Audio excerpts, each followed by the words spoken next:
सभी को राम राम। सत साहिब। कबीर माया पापनी फंद ले बैठी हाथ, सब जग तो फंदे पड़ा गया कबीरा काट। कबीर साहिब जी कहते हैं ये माया बड़ी पापनी है, इसने इस सारे संसार को मोह लिया है, इस सारे संसार को अपने जाल में फंसा लिया है।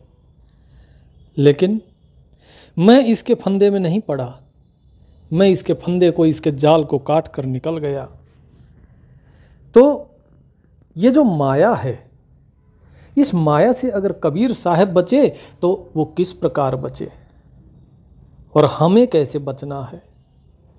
हम जब डॉक्टर के पास जाते हैं, बीमार होते हैं, तो डॉक्टर पहले क्या करता है? डॉक्टर हमसे पूछता है कि आपको कैसा महसूस होता है। वो हमारा थर्मामीटर से टेम्परेचर नापता है कि भाई बुखार तो नहीं है। कहने का अर्थ है वो लक्षण देखता है, और लक्षण देखने के बाद फिर वो ये देखता है कि इसको बीमारी क्या है, और बीमारी के बाद फिर वो ये देखता है कि इसे कौन सी दवाई देनी चाहिए, इसका कारण क्या है, ये बीमारी जो इसको लगी है, ये बीमारी लगने का कारण क्या है, किन किन माध्यमों से इसको ये बीमारी लगी है। फिर वो देता है आपको दवा, और फिर वो दवाई आप लेते हैं। जो परहेज वो बताता है आप वो परहेज करते हैं, उसके बाद आपकी बीमारी ठीक हो जाती है। उसके बाद भी वो आपको बोलता है कि आप कुछ दिन परहेज और कीजिए और 2-4 दिन की दवाई और लीजिए ताकि ये बीमारी जड़ से चली जाए। हमारी बीमारी क्या है? हमारी बीमारी है ये माया। इस माया में हम फंसे हुए हैं। हमारे लक्षण क्या है? हमारी बीमारी के जो लक्षण हैं वे हैं कि हम कामी हैं, हम क्रोधी हैं, हम लालची हैं, हमें मान पसंद है, हमें प्रशंसा पसंद है, हमें गुस्सा आता है, हम दूसरे की निंदा करते हैं, दूसरे की चुगली करते हैं, तेरा मेरा इस सब में उलझे हुए हैं। तो ये है हमारी बीमारी। और ये बीमारी जो माया है, ये है क्या? इस माया को समझना तो पड़ेगा ना। जैसे डॉक्टर बीमारी को समझकर उसके बाद दवा देता है, इसी तरह पहले इस बीमारी को समझना होगा कि ये माया है क्या। तुलसीदास जी कहते हैं रामायण में, जब लक्ष्मण जी ने पूछा श्री रामचंद्र जी से कि भैया ये माया है क्या, ये वैराग्य क्या है, ये ज्ञान क्या है, तब श्री रामचंद्र जी ने उन्हें बताया कि लक्ष्मण, मैं और मोर तोर ते माया यही बस कीनी जीवन काया। कि मैं, मेरा, तुम, तुम्हारा, यही माया है। लक्ष्मण जी ने कहा कि ऐसा कैसे? एक तरफ तो वेद कहते हैं अहम ब्रह्मास्मि, कि मैं ब्रह्म हूं, और आप कहते हैं कि मैं, ये माया है। बोले लक्ष्मण, जो अहम ब्रह्मास्मि कहा जाता है वो तत्व रूप से कहा जाता है, इस शरीर के रूप से नहीं। देह रूप से कोई ब्रह्म नहीं है, और तत्व रूप से हर व्यक्ति, हर जीव ब्रह्म ही है। अब बात आती है इस मैं की, कि ये मैं माया कैसे है।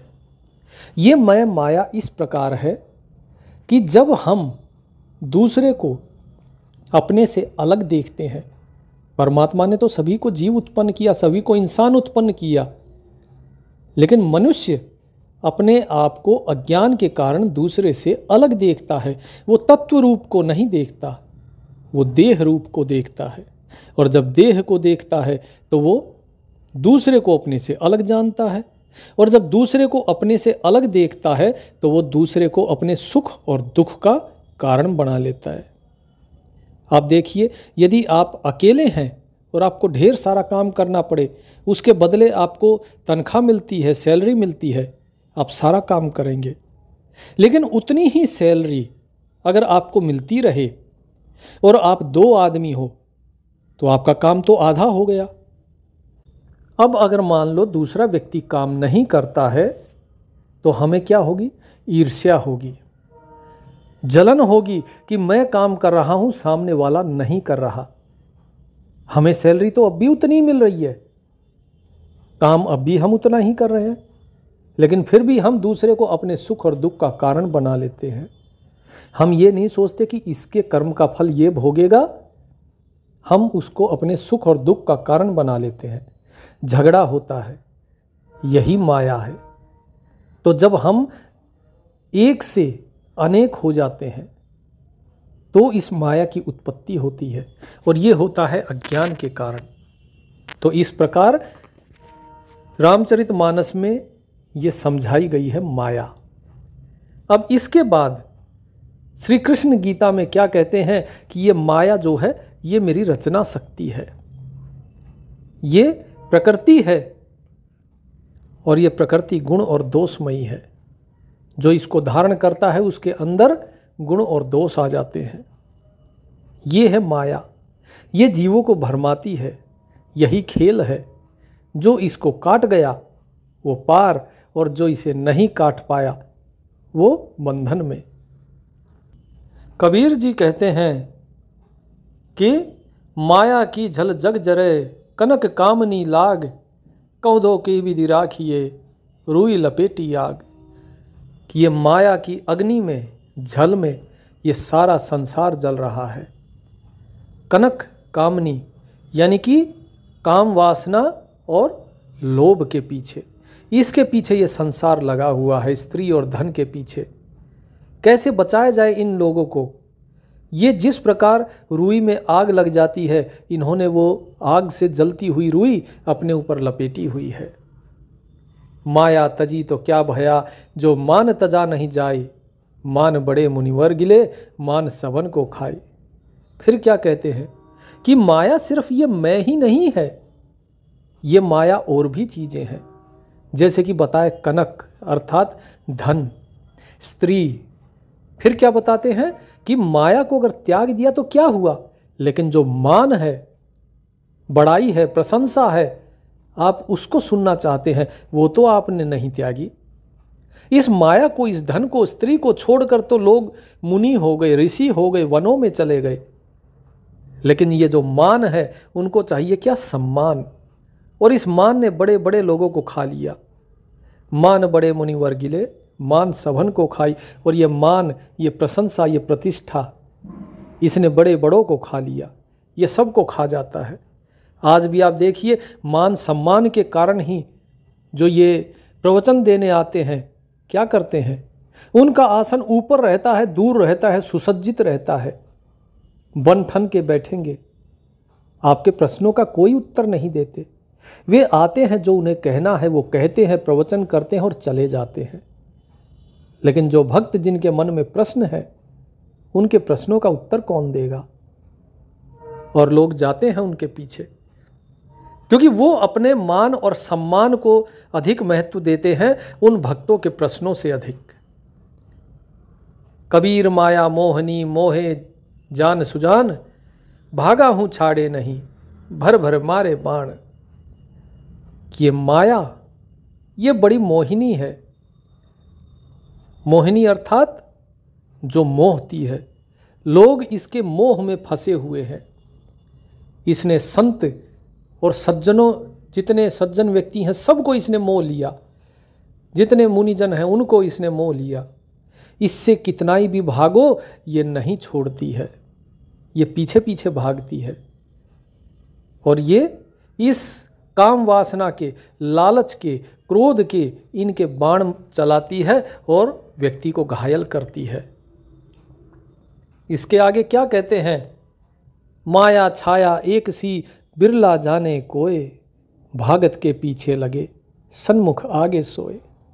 कि ये माया, ये तुम्हारी परछाई की तरह है, जो तो तुम्हारी छाया है उसकी तरह है। ये जिस प्रकार व्यक्ति भागता है तो ये हमारी परछाई पीछे पीछे भागती है हमारी, लेकिन जब ये इंसान अपनी परछाई की तरफ चलता है तो ये परछाई आगे आगे चल देती है।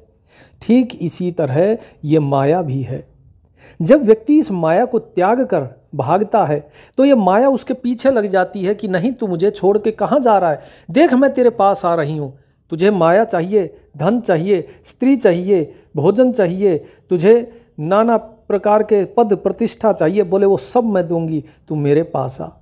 ये माया उसके पीछे भागती है। लेकिन जब व्यक्ति इसकी तरफ चलता है कि चलो ठीक है, हम ले लेते हैं, ये मान सम्मान ले लेते हैं, ये धन ले लेते हैं, तो ये माया फिर दूर भागना शुरू हो जाती है। ये किसी के हाथ नहीं आती है। तो क्या कहते हैं कबीर जी, कबीर माया पापनी लारे लाए लोग, पूरी किन्हु न भोगिया इसका यही वियोग।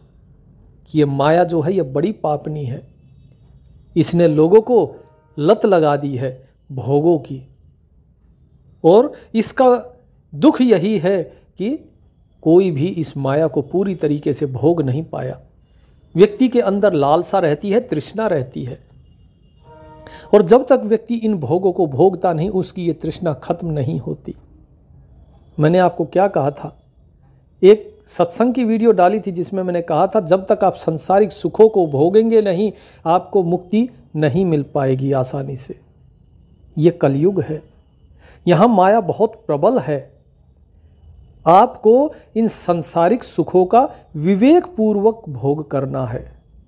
मैंने एक शब्द कहा है विवेक पूर्वक।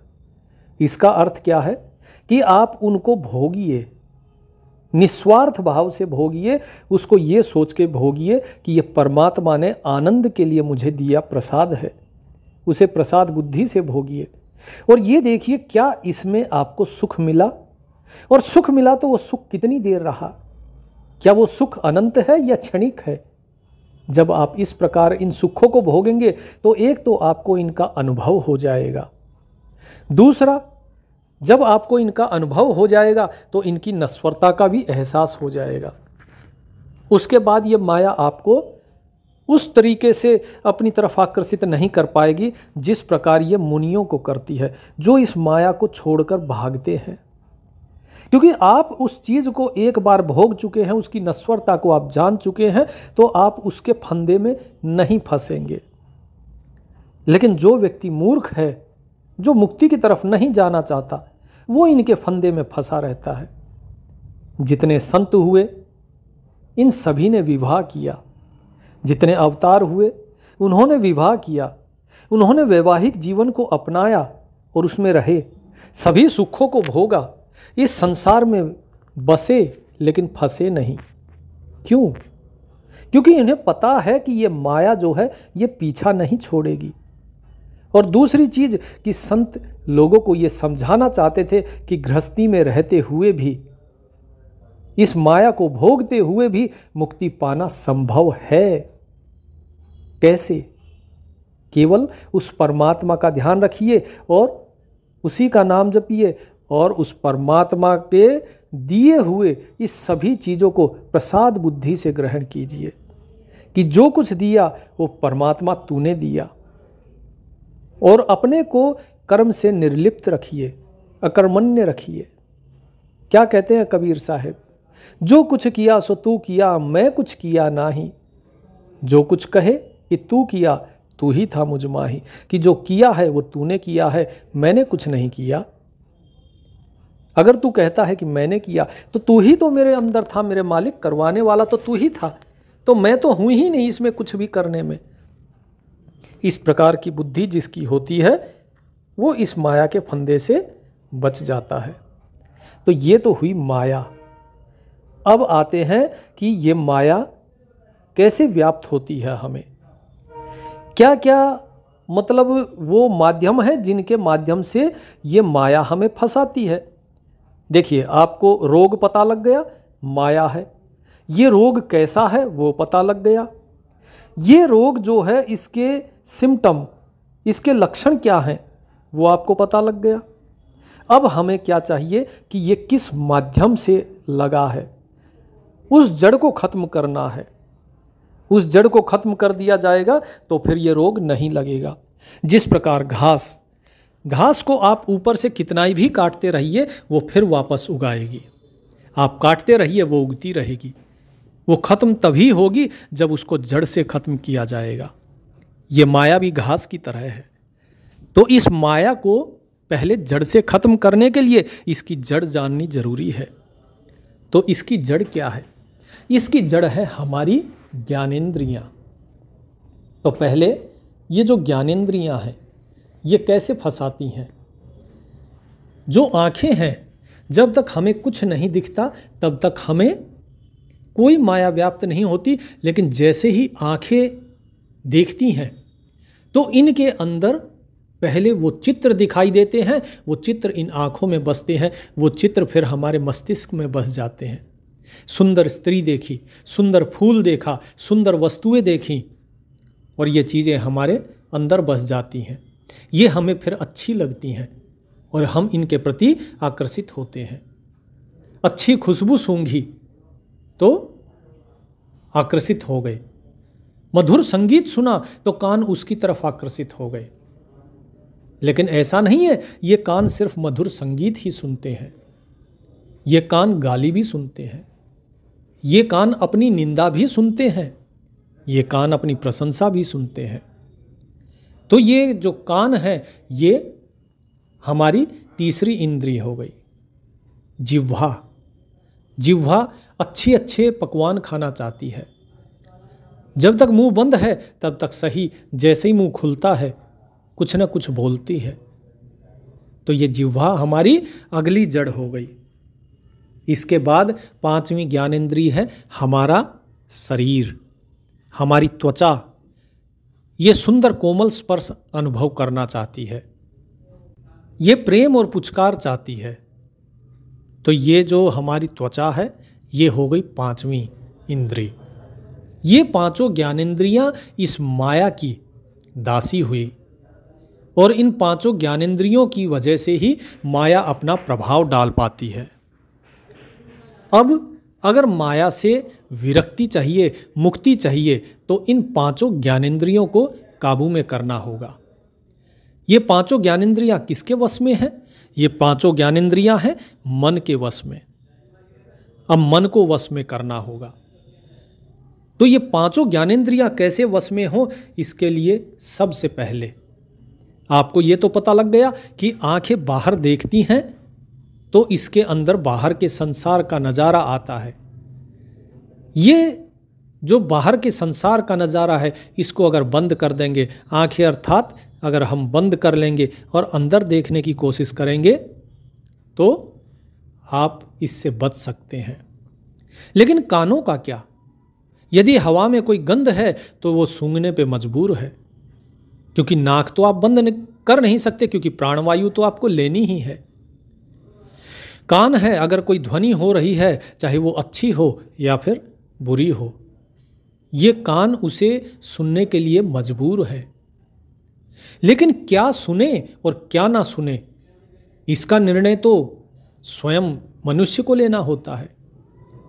हम कई बार अपनी कल्पनाओं में इतना खो जाते हैं, विचारों में इतना खो जाते हैं कि बगल में बैठकर आदमी बुलाता रहता है, हमारा उसकी तरफ ध्यान भी नहीं जाता। क्यों? क्योंकि हम अपने ही विचारों में खोए हैं। तो इस प्रकार आपको उस प्रभु के नाम में, उस नाम जाप में, नाम सुमिरन में ऐसे खो जाना है कि आपको सुध ना रहे। जब सुध नहीं रहेगी तो बाहर सुगंध है या दुर्गंध, आपको उसका भान नहीं होगा। कोई आपको अच्छा कह रहा है या बुरा, इस चीज़ का भान नहीं होगा। आपके लिए संसार होते हुए भी नहीं होगा। इस प्रकार आप कान से और इस नासिका के इस इंद्रियों से बच सकते हैं। इसके बाद अगला आता है फिर आपकी त्वचा और आपकी जिह्वा।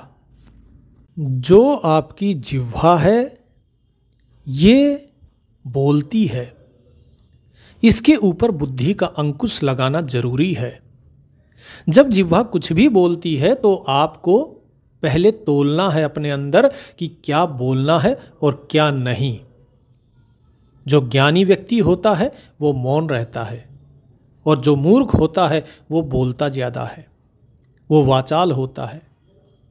इसलिए आपको कम से कम बोलना है, केवल तभी बोलना है जब ज़रूरत पड़े। आपका मन, इसके अंदर भावनाएं आएंगी, आपका मन उछलेगा, चाहेगा कि कुछ बोले, लेकिन आपको काबू करके रखना है। धीरे धीरे आपका मन शांत होता जाएगा, उसके अंदर जो विचार चल रहे हैं ये भी धीरे धीरे शांत होते जाएंगे और आपकी जो जिह्वा है, जो वाणी है, उस पर आपका नियंत्रण आ जाएगा। इसी प्रकार नाना प्रकार के जो स्वाद ये जीभ चखना चाहती है उसको त्यागना होगा।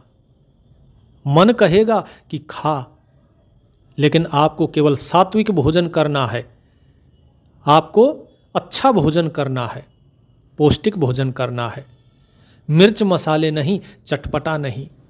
ये आपको स्वयं काबू करना होगा, क्योंकि जिह्वा पे नियंत्रण करना ज़्यादा आसान होता है बाकी इंद्रियों के मुकाबले। फिर आती है त्वचा। त्वचा कोमल स्पर्श चाहती है। काम वासना में भी ये त्वचा ही ज़्यादा सम्मिलित होती है। इसे काबू करना थोड़ा सा मुश्किल होता है, लेकिन इसको भी काबू किया जा सकता है। साहिब क्या कहते हैं? लालच तजना सहज है, सहज त्रिया का ने है।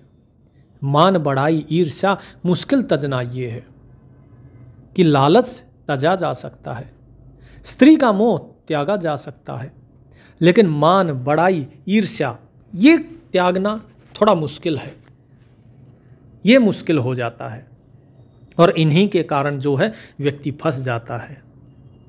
तो त्वचा तो यदि आप किसी के साथ रहेंगे नहीं, यदि आप किसी के साथ संसर्ग में नहीं आएंगे, तो त्वचा पे अपना नियंत्रण स्वयं ही हो जाता है। सब कुछ उस परमात्मा के अधीन जब आप कर देंगे तो धीरे धीरे ये त्वचा जो है ये भी आपकी निष्क्रिय होती जाती है इस संसार के प्रति। अब बात आती है कि मान बढ़ाई ईर्ष्या, ये भी तो माया के ही अंग बताए हैं साहिब ने। इनको कैसे त्यागा जाए? तो इनको त्यागने के लिए ज्ञान की आवश्यकता है, तत्व ज्ञान की, जो कि सत्संग में आपको बताया जाता है। जब आपको ये बताया जाता है कि समस्त संसार, समस्त चराचर में केवल वो एक ईश्वर ही विराजमान है, तो क्या उसके अलग कुछ और हो सकता है? जिस तरह पानी के ऊपर तैरती हुई बर्फ में पानी ही है, पानी के अलावा और कुछ तो है नहीं। चाहे बर्फ के कितने ही टुकड़े तैर रहे हो, बाहर से देखने पे वे सब अलग अलग दिखाई देते हैं, लेकिन तत्व रूप से देखें तो सब के अंदर सिर्फ और सिर्फ पानी ही है। तो आप अगर इस चीज़ को समझ जाएंगे कि सब चीज़ के अंदर वो पानी ही है, फिर आप जो है किसी को छोटा बड़ा अपने से कमतर नहीं मानेंगे। सब घट मेरे साइयाँ सूनी सेज न कोई, बलिहारी वा घट की जाघट प्रगट होई। वो परमात्मा सभी घटों में विराजमान है। तो किसको मैं छोटा कहूँ, किसको मैं बड़ा कहूँ? मैं तो प्रणाम करता हूँ उस घट को, उस शरीर को, जिस शरीर के अंदर वो परमात्मा प्रकट हो जाए, अर्थात जो व्यक्ति उस साहिब का दीदार कर ले, उसके परम तत्व को जान ले, बोले मैं उसे प्रणाम करता हूँ। तो परमात्मा सब घट में है, तो फिर मान किससे चाहिए? आदर किससे चाहिए? ईर्ष्या किससे करोगे? तो व्यक्ति जो है स्वयं ही धीरे धीरे इन चीज़ों से दूर होता जाएगा। केवल आपको ये जो ज्ञान, ये जो सत्संग बताया जाता है, इस सत्संग को आप सुनिए, बार बार सुनिए। बार बार क्यों सुनिए? इसलिए क्योंकि हमारी जो बुद्धि है, ये बुद्धि ऐसी है कि ये भूल जाता है जल्दी ही। यदि हम किसी चीज़ की प्रैक्टिस नहीं करेंगे तो बहुत जल्दी हम उस चीज़ को भूल जाते हैं। आपने देखिए कितने सालों तक पढ़ाई करी, लेकिन यदि आज आपसे 5वीं कक्षा का प्रश्न भी पूछ लिया जाए तो शायद आप उसका जवाब नहीं दे पाएंगे, क्योंकि आपने इतने वर्ष हो गए उस पढ़ाई को छोड़े हुए, तो आप उसके सवाल का जवाब नहीं दे पाएंगे। इसलिए बार बार कहा जाता है कि सत्संग कीजिए। जो नवधा भक्ति है, उस नवधा भक्ति के बारे में आगे मैं बताऊंगा कि किस प्रकार से वो 9 प्रकार से भक्ति की जाती है और किस प्रकार से उस भक्ति से आप उस परमात्मा के दर्शन कर सकते हैं। भक्ति किसकी करनी है? सिर्फ उस परमात्मा की। वो जो आत्म तत्व है, ये आत्मा और परमात्मा एक ही है। आत्मा वारे दृष्टव्य श्रोतव्य मंतव्य निधिध्यासितव्य च। ये आत्मा ही है जो देखने योग्य, सुनने योग्य, मनन करने योग्य और ध्यान लगाने योग्य है, और इसके अलावा कुछ नहीं है। और यह आत्मा कौन है? ये वही परमात्मा ही आत्मा के रूप में है। इसीलिए कबीर साहिब कहते हैं आत्म परमात्म एक है नूर जहूर। तो ये हमने जाना कि जो माया है, इसको जड़ से खत्म करने के लिए क्या करना चाहिए, किस प्रकार माया की जो जड़ें हैं, ये 5 इंद्रियां, इनको वश में करें, और किस प्रकार हम इस संसार में रहते हुए भी विरक्त रह सकते हैं। अब इसके बाद जो डॉक्टर क्या करता है, बीमारी ठीक होने के बाद भी क्या कहता है कि भाई परहेज करते रहना, जिस कारण से ये बीमारी हुई है उस कारण से दूर रहना। तो अब ये परहेज क्या है? ये परहेज है जो सत्संग आप कर रहे हैं, उस सत्संग को निरंतर करते रहिए। और कारण क्या है? कारण है अज्ञान। इस अज्ञान, ये तेरे मेरे का जो भेद है ना, तू और मैं, ये दुई के कारण ही ये माया हमें भरमाती है। अगर ये दुई मिट जाए अंदर से तो माया की हिम्मत नहीं है कि माया हमें फंसा सके। माया दासी संत की उभो दे आशीष, बिलसी और लातो छड़ी सुमर सुमर जगदीश। कि माया जो है वो संतों की दासी हो जाती है। फिर जो संत है उसे माया व्याप्त नहीं होती, वो तो दासी होती है। वो संतों के आगे पीछे रहती है सेवा करने के लिए। जो संत चाहिए संत को, वो सब कुछ आगे रखती है वो। और संत उसकी ताड़ना करते हैं। जिस प्रकार हम किसी को डंडे से, छड़ी से, लातों से मारते हैं, इसी प्रकार संत उसकी ताड़ना करते हैं माया की, कि तू कितनी ही सेवा कर ले, हम तेरे झांसे में नहीं आएंगे। और वो उस जगदीश को, उस परमात्मा को ही सुमरते हैं, उस परमात्मा का ही ध्यान रखते हैं, उसी का ही नाम जपते हैं। तो आप भी उस परमात्मा का नाम लीजिए, उसी का ध्यान धरिए। तो इस प्रकार जब आपको ज्ञान हो जाएगा, आप अज्ञान में नहीं फंसेंगे, तो अपने आप ही ये आपका हो गया परहेज, और जो जड़ है इस माया की, उससे दूर रहना। तो इस प्रकार आप इस माया से बच सकते हैं। अब जो लोग ये कार्य करेंगे वो बचेंगे, जो नहीं करेंगे वो नहीं बचेंगे। अब एक चीज़ और है कि इस माया से सब बचना तो चाहते हैं, मुक्ति सब चाहते हैं, लेकिन इस संसार को कोई छोड़ना नहीं चाहता। कोई नहीं चाहता कि मेरे पास से धन कम हो जाए, कोई नहीं चाहता कि मेरी प्रतिष्ठा कम हो, कोई नहीं चाहता कि लोग मुझे बुरा भला बोले। इस वैभव को, इस सुख को कोई छोड़ना नहीं चाहता। हर कोई इस शारीरिक सुख को चाहता है कि जिससे इस शरीर का पोषण हो, जिससे ये शरीर आनंद ले सके। जैसे घोड़ा गाड़ी है, किसके लिए? इस शरीर के लिए।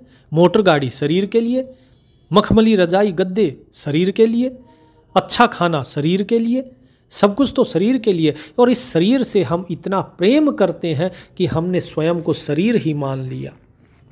अब जब तक हम शरीर को ही माने हुए हैं सत्य, तब तक उस परम सत्य को हम कैसे जान पाएंगे? क्योंकि हम तो इसी में उलझे हुए हैं। और जो व्यक्ति 2 नावों में सवारी करता है, उसका डूबना तो निश्चित है। तो आप या तो अहम की सवारी कर लीजिए, अर्थात इस संसार की, या उस परम तत्व की सवारी कर लीजिए। क्योंकि साहिब तो साफ कहते हैं कि जब मैं था तब हरि नहीं, अब हरि है मैं नाही। और प्रेम गलियति साकरी तामे दो न समाही। कि जब परमात्मा नहीं था, जब मेरे अंदर मैं थी ना, यानी कि मैं इस संसार में था, संसार को चाह रहा था, तब तक उस परमात्मा से मैं अलग था, तब हरि नहीं था। और अब जब कि मैंने उस हरि, उस परमात्मा की नाव पे मैं बैठ गया, इस संसार की नाव छोड़ के, तो वो संसार की नाव नहीं रही, अब मेरे अंदर मैं नहीं रही। और ये प्रेम की गली, ये डगर इतनी भीड़ी है कि इसमें से केवल एक ही गुजर सकता है, या वो या मैं। तो दोनों कैसे गुजरे कि अपने आप को उसके अंदर मिला दीजिए। जुआ खेलिए तो उस मालिक के साथ, प्रेम कीजिए उस मालिक के साथ। खुसरो बाजी प्रेम की, जो मैं खेली पी के संग, और जीत गई तो पिया मोरा, और हारी तो पी के संग। ये अगर मैं जीती तो वो परमात्मा मेरे साथ रहेगा, और अगर मैं हारी तो मैं उस परमात्मा के साथ। तो ऐसी बाजी होनी चाहिए। जुआ खेलना है तो ये खेलिए, परमात्मा के साथ खेलिए, ताकि हारो भी तो उसी से और जीतो भी तो उसी से। इस संसार से क्या लेना। तो एक हो जाइए उसके साथ। जब उसके साथ एक होंगे तो इस संसार को तो त्यागना ही पड़ेगा। ये संसार खुद छूट जाएगा, क्योंकि जो भक्त होते हैं उनकी दशा पागलों जैसी हो जाती है। संसार की नज़र में वे पागल होते हैं। जैसे माता सबरी श्री राम जी की प्रतीक्षा में कितने वर्ष निकाल दिए, बूढ़ी हो गई, लोग बोले, बोले री सबरी तू तो पागल हो गई है, अरे आज तक तेरे राम आए। लेकिन वो कहती थी मेरे राम आएंगे। मेरे फूलों पे ना चलो, ये फूल मैंने अपने प्रभु श्री राम के लिए बिछाए हैं, इस पे ना चलिए। तो उनके गुरु कहते कि इसे मत सताओ। वो कहते, बोले गुरुदेव हमें लगता है कि ये पागल हो गई है। बोले ऐसा नहीं है। सांसारिक दृष्टि से देखा जाए तो भक्त पागल के समान ही दिखाई देता है, लेकिन वास्तव में वो उस परमात्मा के साथ एक हो जाता है। इसीलिए जो दर्शन हुए वो सबरी को हुए, उनको नहीं हुए जो उस रास्ते से आते जाते थे। मीराबाई को देखिए, भक्त प्रहलाद को देखिए। मीराबाई जो बेचारी सारी चीज़ों को त्याग कर चल देती, इसके ऊपर जो है हम कभी बाद में विस्तार से चर्चा करेंगे कि संतों की, भक्तों की दशा कैसी होती है, कैसे पहचाना जाए कि ये संत है, भक्त है या कौन है। एक संसारी व्यक्ति और एक भक्त के बीच में जो फर्क होता है वो क्या होता है, इसके ऊपर हम कभी फिर चर्चा करेंगे। आज तो जो मैंने माया के बारे में आपको बताया है, बस उतना कीजिए, परहेज रखिए, अर्थात सत्संग करते रहिए, और उस अज्ञान को दूर करने के लिए जो ज्ञान कबीर साहब बताते हैं, उस ज्ञान को ग्रहण कीजिए और आत्म अनुभव करते रहिए। यदि आत्म अनुभव नहीं कर सकते हैं तो सिर्फ एक काम कीजिए, प्रेम और विश्वास के साथ उस मालिक का नाम सुमरण। अगर नाम सुमरण भी करेंगे तो भी आपका कल्याण हो जाएगा। सत साहिब।